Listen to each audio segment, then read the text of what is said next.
Good evening, ladies and gentlemen. It's a beautiful 10th of June, 2025. Come on, this episode of the Crusty podcast, episode 372, Blowing Smoke. That's right, recent budget numbers and, of course, a certain plea from the federal government is saying they're really going to upgrade our military. My question is, where the fuck are they going to get the money from? Interesting, eh? All that more coming up the show. Please stick around. Listener review discretion will be advised because I will swear, smoke cigarettes, and just get really, really mad at our government. What else is new? See you in a bit. Hit it, sweetheart. Because I am hard, you will not like me. Yes, sir. There is no racial bigotry here. Here you are all equally worthless.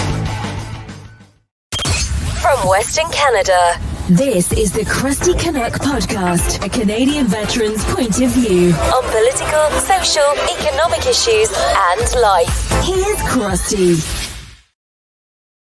That's right, ladies and gentlemen. Welcome to episode 372 of the Crusty Canuck podcast. I'm your host, Crusty Canuck, and it's also brought to you in part by Veterans for Freedom Stand 2, brought to you and supported by Veterans for Freedom, and coming soon, Veterans for Freedom TV Stand 2. Hi, everybody. I'm your host, Crusty Canuck. My apologies once again for being late to things. I know I should have had a few more episodes up and running there for you this week. However, my work schedule has been very, very, busy, because I owe the government lots of money and all this good stuff. Anyway, make a long story short. Okay, my apologies for being absent, ladies and gentlemen. I'm getting a few more comments on it too. Just a reminder too, if you like and hear what you see, click like, subscribe, share this content all over your social media platforms. Do not be shy, ladies and gentlemen. So, in recent news, the federal government has promoted the fact that they're going to spend an additional $9 billion on an already $61 million defense budget to bring us up to 2%. Now, Mr. Carney plans to bring us up to the 2% NATO standard by the next fiscal year, meaning next April, which I highly fucking doubt because the procurement process in this country is a joke. He came on national television there yesterday talking about how we only have one operational submarine and we need more presence in the Arctic, need more bases, more troops, more updated equipment. And it sounds roughly like Pierre Poilievre's campaign that he was doing before the election. What's that tell you? Okay. It's all lip service, ladies and gentlemen. I don't buy the fucking hype. I spent 20 years in the military, and we used to hear all the excuses all the time when it comes to procurement and when it comes to acquiring this and acquiring that and test phases and trial phases. We have to trial this again to make sure you can't see the woodland camel, make sure you can't see the camouflage hat from a far distance. Trial after trial. What a shit show. That's all it is. So Maybe because I'm too pessimistic. I don't know. Maybe I'm a little too pessimistic because of it. Needless to say, ladies and gentlemen, seeing is believing. Right? Seeing is believing. I'll believe it when we see the numbers go up when it comes to actually recruiting soldiers that want to be soldiers, not social justice warriors. Okay, because the likes of the last Liberal government, they changed the mandates and the policies when it comes to dress and deportment. They also changed the mandates and the policies when it came to tampons in the men's washroom. Some people's kids. Anyway, I will be a believer once I see it. Now, a proper upgrade is not going to happen overnight, okay? But when you look historically at our country, now, when you look at World War II, I know it's a terrible reference. It was 80 years ago, okay? But the Canadian population was roughly about 11 million plus people, okay?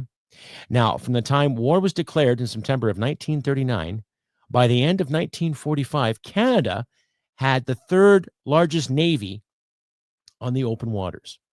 Third largest navy. You had the States, you had Britain, and you had Canada. Now, if a population of 11 million people can mobilize and get things built, like having the third largest navy on the planet, I think that's something to be proud of, right?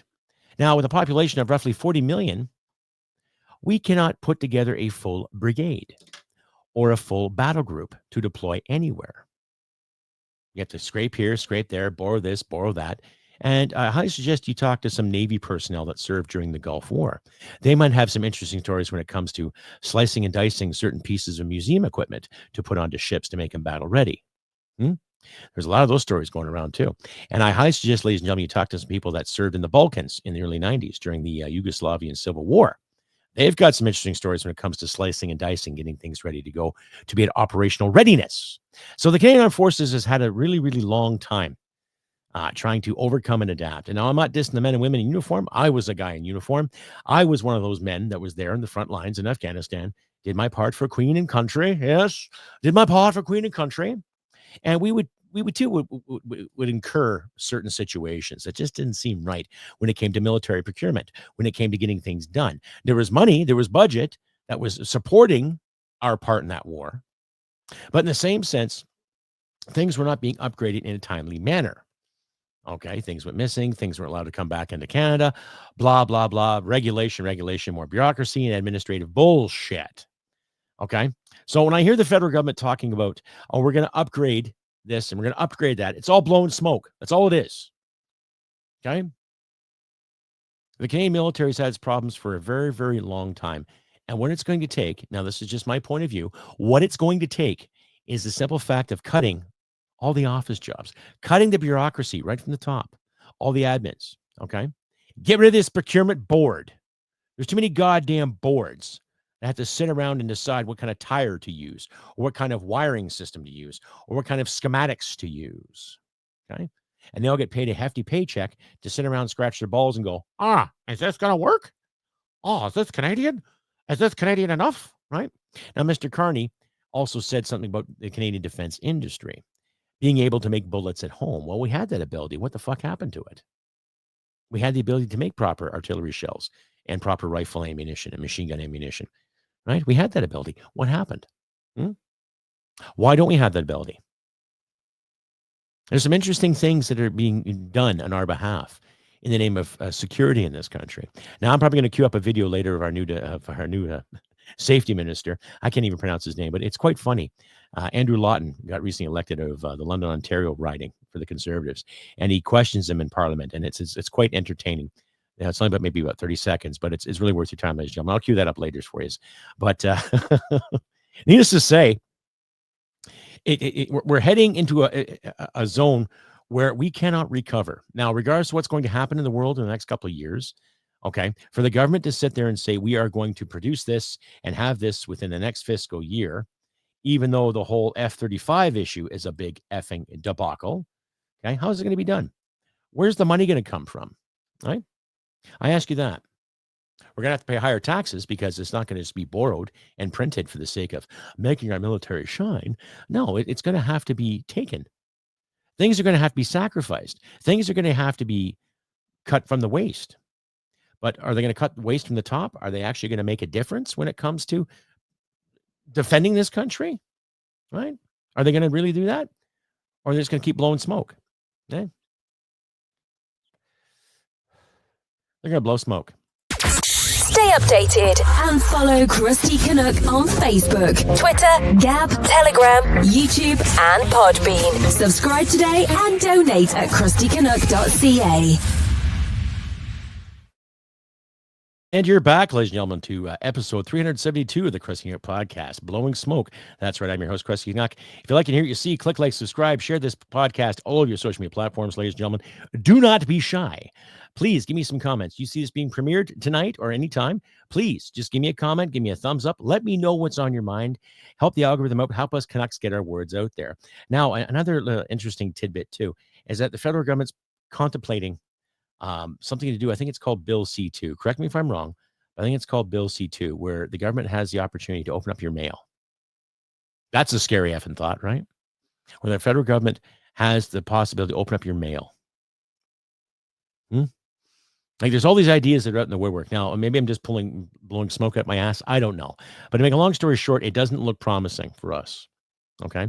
Now, what gets me about this parliament right now, they're finally back to work and they're finally getting things done. And they're probably going to go off on holiday in the next 10 days. Another 3 months of pure summer bliss. When the reality is they should be back at fucking work, getting things done, procuring things, sorting out the budget as they should, the talking points, the whole elbows up crowd. And yet they fail to realize that they've screwed the elbows up crowd because now they're talking about an equity tax in your home. That's a possibility too. That's another possibility that might come to fruition probably within the next fiscal year. That will probably pay for the military. You sell your house, you're going to pay 50% tax on it. And for what? to make the government happy? I already owe the government a lot of money according to their math, right? And I'm guilty of not filing properly. But I'm just a blue-collar guy who doesn't have $40,000 to throw around. I don't. Do you know anybody who has that?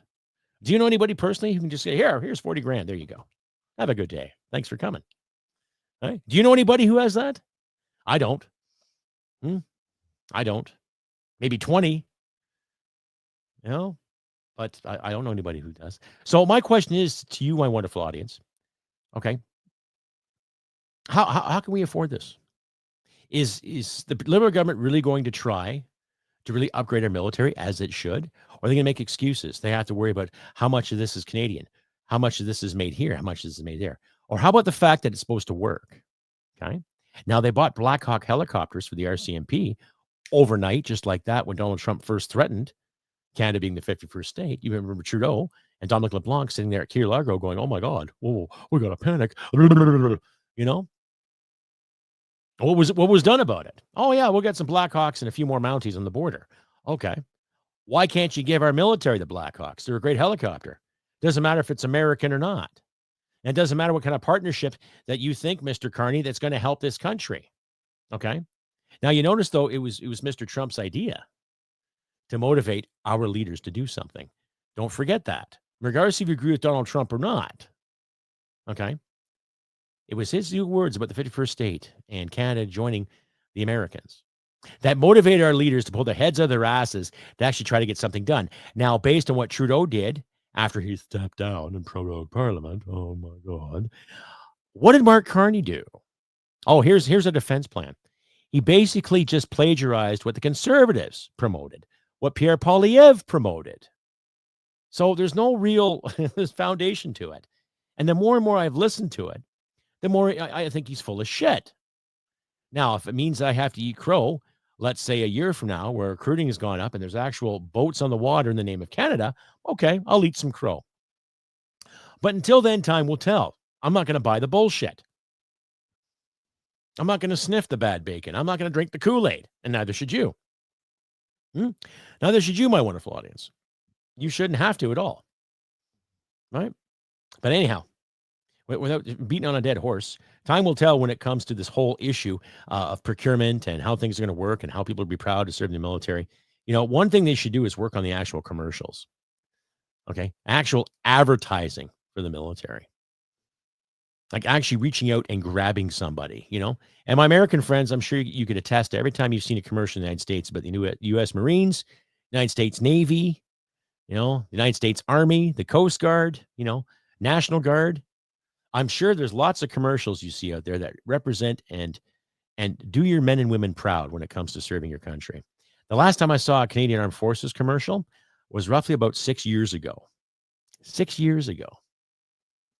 Okay. And it was just lame. It didn't really appeal. And not because I spent 20 years in the Canadian Army, but the fact that it didn't really speak to anybody.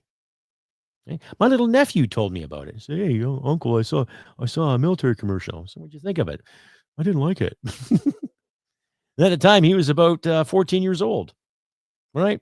So if you're not going to reach out to the young crowd who are trying to search for a career or opportunity, then you're just wasting tax dollars monies. You're just wasting all the money to put together a commercial that you think people want, when you should actually market research. What are kids looking for? What are young men and women looking for? They want a purpose, right? Something to do. It doesn't matter if they go to college, university, whatever career they pursue. Okay. They want something different. What got me in the military was the simple fact that I needed a job, and I couldn't afford university or college for that matter. I didn't qualify for a loan. Right. And mind you, at the time, I was studying screenwriting and improv acting. So in a way, it wasn't that lucrative, but in the same sense, I was training, but I needed something a little more secure. So I joined the military, and it wasn't a settlement. It was a better decision for me. That is, for me, maybe not for you or your neighbor or Joe Bob down the road, but it was my decision. Okay. And there were some decent commercials on TV back in the 1990s that displayed the Canadian Armed Forces. Okay. And I joined and I did my 20 years. and I got hurt in the job. But that happens, you know? That's all part of the credo, right? That's all part of the credo when it comes to taking a chance. Whether you become a firefighter or a police officer or a paramedic or, a physician or a nurse in an ER, you take those chances, right? You take the chances when you're working on the rigs. You take the chances when you climb the hydro lines to make sure that there's power in that home when it's minus 30 fucking 5. Right? Take the chances. And with those chances come the consequences, which I'll probably get to later in the show because it's June too, ladies and gentlemen. It's also Men's Mental Health Month. And it's also Pride Month too, but I'm not going to sit and dwell on that shit. Okay? Just for the record, ladies and gentlemen, I don't care if you're gay. I don't care if you're straight. I don't care if you're bi. I don't care if you identify as this. I don't care if you identify as that. Just live your life and just do your best to be good to people. That's all. I'm not going to give you stunning and brave accolades because you come out of the closet a year ago. Good for you. Well done. Okay, carry on. You go love who you want. And understand there's a difference between loving somebody and lusting for somebody. There is a difference. You learn that pretty quick. Trust me. Doesn't matter who it is. Doesn't matter what person or what identity you fall under. Okay. You learn the difference between loving somebody and lusting for somebody. Understanding the repercussions of said decisions. Understanding when it comes to fidelity and infidelity.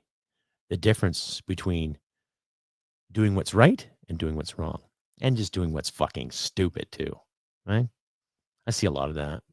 What do you, my wonderful audience, think? Please let me know in the comments what you think about certain fidelities and infidelities. Right? Let me know in the comments what you think about men's mental health. Because I think it's just as important as women's mental health or children's mental health. Right?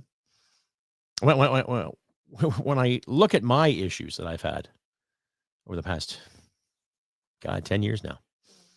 I'm sorry, 11 years. And when I came to the revelation of, just bear with me, please. When I came to certain revelations about how I wanted to hurt myself and how I wanted to do some terrible things to myself, there are a lot of demons that I never slayed, a lot of demons I ignored. And we as people, we do that. But men are always taught, chin up, suck it up. Just, tomorrow's another day. It is. But when those tomorrows turn into every day, like Groundhog Day, when those tomorrows turn into something mundane and dark and scary, what do you do? Now, there's a few people in my life at the time that gave me the old suck it up attitude. You're a man. Be a man. Yeah. I'm being a man and I'm fucking dying inside. I'm being a man and I just don't see what's going on. I just don't feel what's happening. I just don't reach out and take it like the Cheap Trick song. I wasn't together. I wasn't right. My lessons went to shit. My marriage was starting to fail. I was hearing voices sometimes. I was hearing little tidbits, little hints. Oh, hello. Why don't you do this? Why don't you do that? Try this out. Here, swallow this. Put this around your neck. Put this to your head. Second guessing myself, hating the world, trying to pull myself out of bed, grab a coffee, drag my ass to work, get chewed out for this, get chewed out for that. And then inside, I was banging my head against everything I could. Little voices telling me things. Little reminders, little visions from my tours, little tidbits, hearing kids scream, hearing machine gun fire, hearing explosions. And then remembering Anyhow, I'm not going to get there. Ladies, especially the ladies out there, and even the single guys,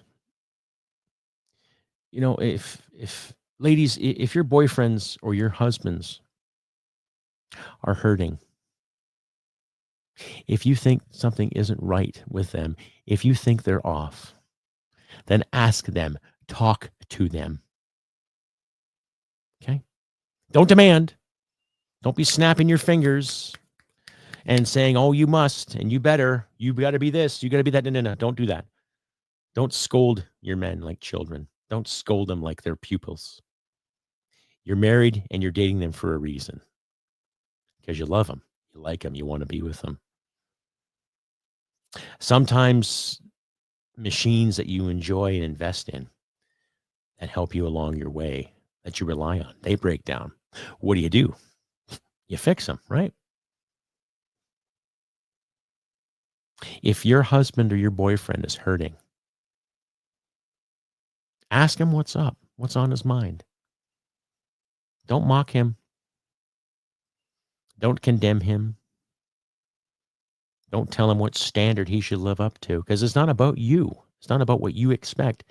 It's what he might be going through. It might be some second guessing going on there. There might be some fear there he just can't comprehend. It might be a hump he's trying to get over. And the best thing you can do, not only be his friend and his lover, definitely be his friend, is listen to him. If he breaks down and cry, so fucking be it. We're allowed to cry. Huh? We're allowed to. Why not? We're human. Dogs cry. Wolves cry. Lions cry. Dolphins cry. Why can't men? And I've seen some nasty TikToks and I've seen some nasty Instagrams about some of these ladies mocking men's mental health. Shame on you. Really, shame on you. Because men build highways, skyscrapers, hunt, farm. And regardless of how integrating our society has become, especially the past 50 years, men still sacrifice. Men go out and work the 12, 13, 14, 15, 16-hour days, whether it be in the rigs or the fire halls or climbing those hydro poles. And there's men and women, too, in the military that work those long hours as well. But there's still an abundance of men out there that have a really, really high unaliving rate. And they have a high, how else do you say it? I'm not going to sit and dwell, ladies and gentlemen, but I'm just, this month, please pay attention to your husband, to your boyfriends, to your brothers, hell, even co-workers.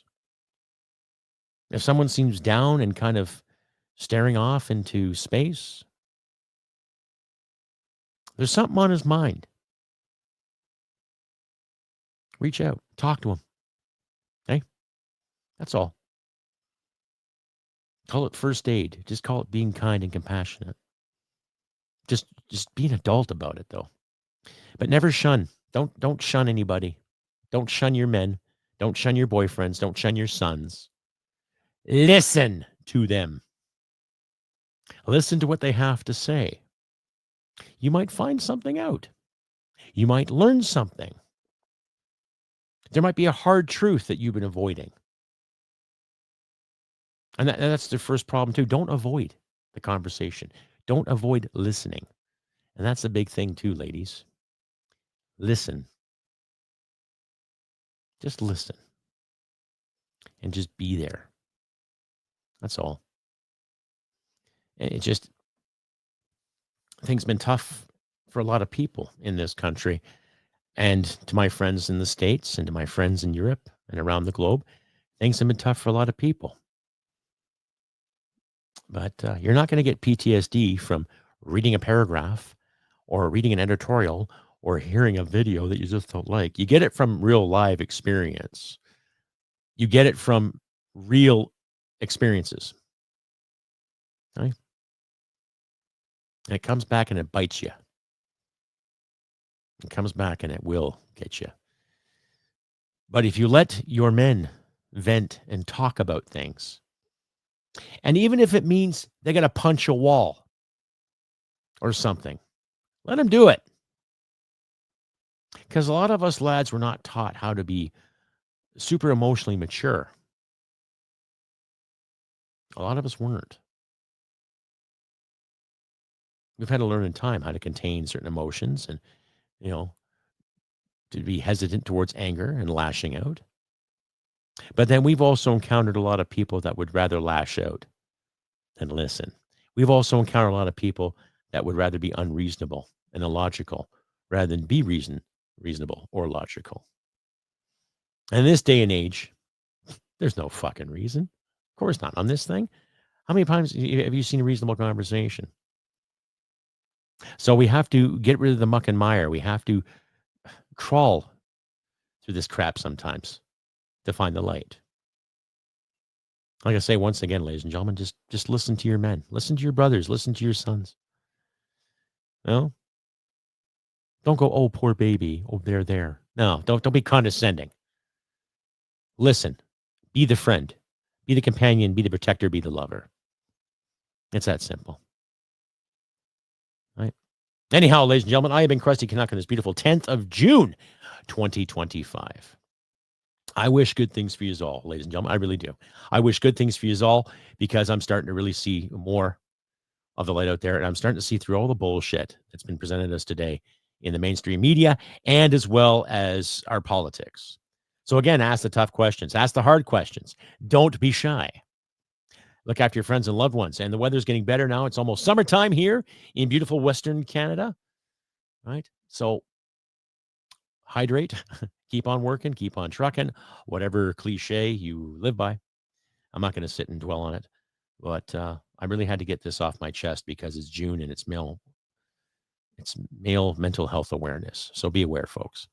But like I say, I've been Crusty Canuck, and I wish good things for you all out there too. Look after each other during these trying times. Do your best to be decent people, and I shall try to get an episode up, hopefully by Thursday or Friday, but I'll try to be a little more consistent, ladies and gentlemen. Excuse me. Sorry. And I want to say thank you out there too. I'm at 15,500 subscribers. So well done. Outstanding. Trying to get things on the go. And we'll just try to keep a level head. But I'll try to keep a level head. Anyhow. But do what you can help in the trying times and just be good to people. And like I always say, ladies and gentlemen, humanity and merit wins the day. Take care, and I'll see you next time. Bye for now. Hit it, sweetheart. Because I am hard, you will not like me. Yes, sir. There is no racial bigotry here. Here you are all equally worthy. This has been another episode of the Crusty Canuck podcast. Stay sane and thank you for listening. From Western Canada, this is the Crusty Canuck podcast. For my brothers and sisters, I will never forget. HUA. Who up? Cheers.